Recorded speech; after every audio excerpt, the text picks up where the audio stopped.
If you plan to visit or move to Thailand anytime after November 2025, you definitely want to watch this video. I'm going to do my best to explain it like a fifth grader, as if you were 10, because right now the kingdom enacted a new rule, but there's still a lot of gray area. So I'm going to explain it in a couple ways. One, as if you're visiting here, Bangkok, Thailand, or Thailand for the first time, and another, as if you are already here on a visa exempt stamp. Okay, so many people kind of misconstrue visa on arrival and visa exemption visa. But the reality is, if you are from the US, for example, that's not an actual visa, it's just a stamp. And you are from a visa exempt country. So it's not actually a tourist visa or a visa on arrival. It is just you are visa exempt, and that stamp gives you 60 days to be in the kingdom. Now, let me talk for a second, or first, to the people who have not yet come here. Okay. So, after November 2025, what the kingdom is now saying is we have had enough of criminals, which, again, depending on the country you're from, the crime here, I don't see it. I don't go out at night, so I'm very oblivious, honestly, to some of the illegal activity, but I think it's more so drugs and things being illegally sold. But they're trying to basically put a stop to some of the less desired type of tourist that come here and kind of exploit the visa and border runs. And they really just want to encourage people who plan to be in Thailand for a long time to get the multiple entry visa, the DTV visa, Destination Thailand visa, the retirement visa, the elite program visa. I'll probably break all of those down in another video, but I'll talk about the most common one at the end of this video. So you come here from the US, you get the stamp, you have 60 days to be in the Kingdom of Thailand, okay? You can roam about, you can do what you want. Now, if you are like, wait, I actually want to stay for another 30 days, or I want to stay for another 3 months, here's where it gets tricky. If you want to stay for another 2 months, if you know that you want to stay for, another 30 to 60 days, it is better for you to leave for a weekend, for a week, and then come back and get a new stamp. Here's where it gets tricky. They are now only allowing you to do that twice. It is still gray area as to whether that's twice per year, twice per passport. Many people think that they're doing this now. Well, many people think over the next few months, as it gets regulated and some of the tourism decreases, they'll be a little bit more clear as to whether it's going to be per year or per passport. I actually think they're smart to be a little ambiguous because I think they want to scare off the people that have been abusing and misusing this, 60-day stamp. So, okay, you come to Thailand, you realize total you want to stay 3 to 4 months. It is better for you to come, get the stamp. You have 60 days. Always better to leave 1 to 2 days before 60 days. It just gives you cushion. You never want to leave on the exact date of your stamp. So, what they'll do when they stamp your arrival, they put literally on the stamp is a printed date of when you must leave. It's better for you to leave the day before that stamp to be on the safe side. Okay, and let's say you go to Vietnam for a weekend, Da Nang, Vietnam, for example, highly recommend. And if you're contemplating like where in Southeast Asia you should move, Da Nang is where a lot of people are considering the next Bangkok, or how Bangkok used to be for expats like 10 years ago. So definitely check that out. And to be on the safe side, go for a week. It's not as expensive as you are maybe anticipating, and it's just better to be on the safe side. So you go to Vietnam for a week and then you come back, you get a new 60 days. That is the best way to stay for up to 4 months in Bangkok, in Thailand. And granted, this is only for those that know they want to be in Thailand for 3 to 4 months. This is not for those that want to be in Thailand for the whole year. This system and this way of traveling to Thailand will no longer work for you, because after the second time where you leave and come back, they are now potentially going to deny you entry. And you might have seen or heard some horror stories. Some people are dramatic about it, but these are people that have probably done this for 2 to 3 years. And so all of your stamps are literally in the passport, so they can look up how often you've abused it. I have been able to, every time I come back into Thailand, it's like 2 to 3 months apart. So it's worked really well for me. I haven't had to do actual visa runs. But for those who, let's say, for example, you come in for 2 months and you're like, well, I want to do the 30-day extension. You have visa agencies that will do that for you. On average, the cost should be 3,400 Thai baht. That is a little over 100 US dollars. Please do not pay. There are some agencies, it's unfortunate, but everyone sees opportunity. Because of this new rule, some agencies have spiked their price to 10,000 Thai baht, which is, yeah, almost $300. So over $300 actually. So please don't make sure you are paying more than 3,400 Thai baht for the 30-day extension. They will ask you to come in, or they will send a courier to pick up your passport and they'll take care of the paperwork for you and deliver it back to you. This can take, a couple days. I personally do not like giving up my passport, but funny enough, I've done this in Bali where I've done extensions and you just have, homie just shows up.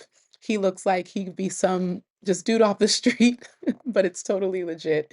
And it's just nice to not have to go into the building yourself and have to do all of that. Different agencies work different ways. Depending on where you end up going, they might ask you to come in. You might have to do fingerprints.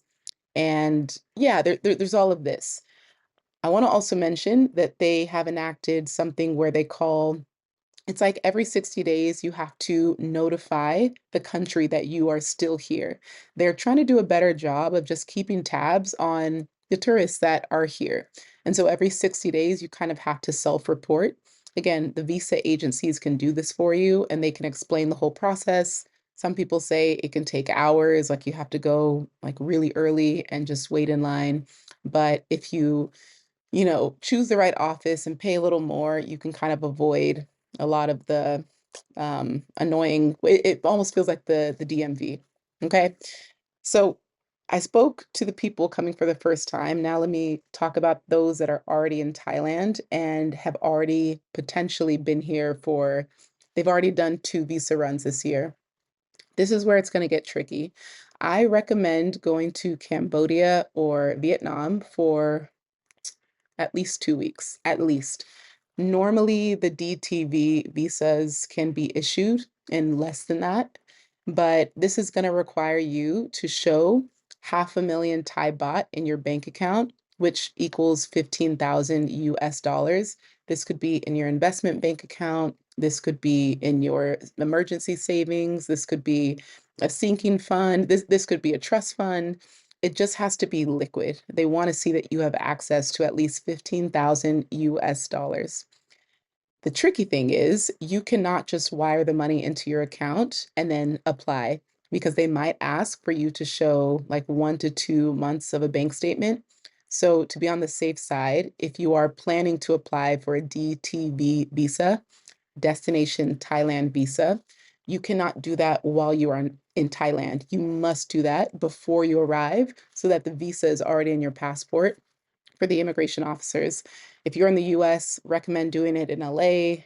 If you are in Thailand, I recommend leaving to Cambodia or Vietnam, getting it done at those embassies and coming back, Thai embassies in those countries and coming back.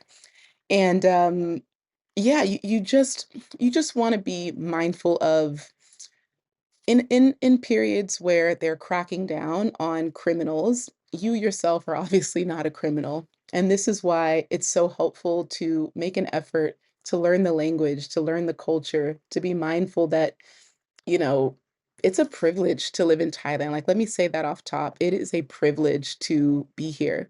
I know when it comes to immigration and immigrants, we travel and move for different reasons. Some of us are seeking opportunity. That's why we go to America. Some of us are seeking security, safety, familiarity. That's why people move back home. There's a human desire that we all innately need.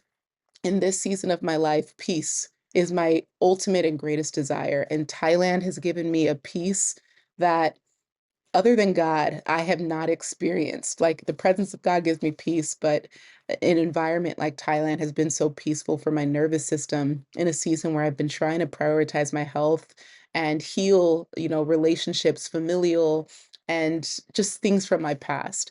So it's just been a very healing environment for me. So you won't see me complaining about any new rules or regulations. In fact, I think it also benefits tourists that are quality humans because, Thailand being what it is does sometimes attract, not the best of the best types of people from other countries. That said, there are so many, I'll list some in the video description, but there are so many resources that you can consult with. If you're in my Passport to Thailand community, of course, we're going to have a dedicated call about this. I'm going to bring on a visa expert who has helped me and just exercise different options. I talked about the DTV visa, which is the most common, but there are also different types of cultural visas. If you want to come to Thailand to study Muay Thai, or you want to come to take a Thai cooking class, or you want to come to learn the Thai language, there are also cultural visas for that. They might have very strict hours, like they might say you have to put in 20 hours a week. So if you're someone that doesn't like that level of structure or obligation, that might not be the way for you. So I just recommend the DTV visa for anyone that is wanting to stay here for any period of time. You get to, yeah, be in Thailand, multiple entry visas for up to 5 years. You still have to self-report. It still comes with like, fine print, but it gives you 5 years of access. And I think that's a lot of time for you to determine if this is a place that you want to move to in the long term. I think the greatest, let me talk about the elite program. There's like an elite visa, which is the cost is about 20,000 US dollars. So this is for people that want like Thai privileges, they want benefits, they want special airport service, concierge pickup. It's like a very boutique quality service. Like there's obviously that. So depending on your budget and just how much ease and convenience you want, there is a service for you. So, if you have any questions, drop it in the chat as things are evolving, as news is being updated on a day-to-day, week-to-week basis. I'll do my best to continue just reporting what I'm hearing and what I'm learning. But overall, just know that if you are coming here with the right intentions, you should be okay. And it might take you a little bit more budgeting, a little bit more intention. If you want to go the DTV route, it might take, yeah, a couple more months to save up and be able to show that in your bank account. So be mindful that when you are moving to a country, things can always change and evolve. But I do believe the Kingdom of Thailand will always do its best to benefit quality people and quality tourists. It also doesn't need us. I want to be clear about that because there's, a lot of entitled tourists will say, "Oh, Thailand is gonna it's gonna ruin itself and it's gonna shoot itself in the foot." Like it's going to be it's going to regret doing this because it's going to lose tourism dollars. But one thing about Thailand is they have a lot of integrity and they've never been colonized. So they are okay without us. They do not have conditioning of being or of having masters of any sort. They can do what they want. And even during COVID, I respect that, like, I mean, everybody kind of suffered, but Thailand was like, listen, without tourism, we got our people. The economy is still going to be okay and it's still going to do its thing. And I can just really respect that about this country. Okay, y'all, that's all I got. Kind of a serious video, but I hope it helps. Uh, again, if you are new, welcome to. I just moved into my new condo yesterday, so you're gonna see this background a lot more. I'm still furnishing, but everything that you see in the background came with this place. So what a luxury and a blessing that you can live this type of life in Bangkok. This is again why I'm just so in awe of just how much my life has expanded and grown since coming here. All the things that I was honestly wasting money doing and stressing about in the US, it's so convenient here. And I'm just so grateful for the peace that I'm afforded in this country. Okay, check out this video. I'm gonna let the algorithm suggest the video that is best for you based on your watch history. Sounds creepy, but just do what it says. And in a couple days, we have our next Passport to Peace workshop, how to get the heck out of the US and explore my top 15 options to live abroad. All right, y'all. See you tomorrow. Bye.